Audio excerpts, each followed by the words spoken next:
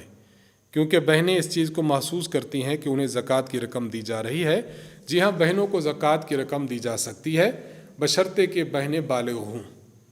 اگر کوئی بہن نابالغ ہے تو اس کو زکوٰۃ کی رقم نہیں دی جا سکتی۔ نابالغ بہن کو دی ہوئی زکوٰۃ کی رقم یہ ریفر ہوگی والد صاحب کی طرف، اور والد صاحب کو شرعاً زکوٰۃ دینا جائز نہیں۔ بالغ اگر بہن ہے تو اس کو زکوٰۃ دی جا سکتی ہے۔ باقی دوسری بات کہ ان کو بتانا تو زکوٰۃ کی رقم ہے، یہ نیت کرنا آپ کے لیے تو ضروری ہے کہ آپ زکوٰۃ ادا کر رہی ہیں، لیکن اس زکوٰۃ کی رقم کو دیتے ہوئے ان کو بتانا ضروری نہیں کہ زکوٰۃ کی رقم ہے۔ ہدیہ کے عنوان سے، عیدی کے عنوان سے، گفٹ کے عنوان سے ان کو یہ رقم دی جائے تو اس کی اجازت ہے۔ انہی سوالات کے ساتھ آج ہماری اس سوال جواب کی نشست کا اختتام ہوتا ہے۔ رمضان المبارک کی عظیم برکتوں اور رحمت والے لمحات میں خود کو عبادات میں محو رکھیے۔ مرکز اور ہمارے استاذ محترم حضرت متکلم اسلام مولانا محمد الیاس گھمن صاحب دامت برکاتہم کو، ہمارے تمام مدرسے کے اساتذہ اور اراکین اور عملہ کو اپنی خصوصی دعاؤں میں یاد رکھیے۔ وآخر دعوانا ان الحمد للہ رب العالمین۔ السلام علیکم ورحمۃ اللہ وبرکاتہ۔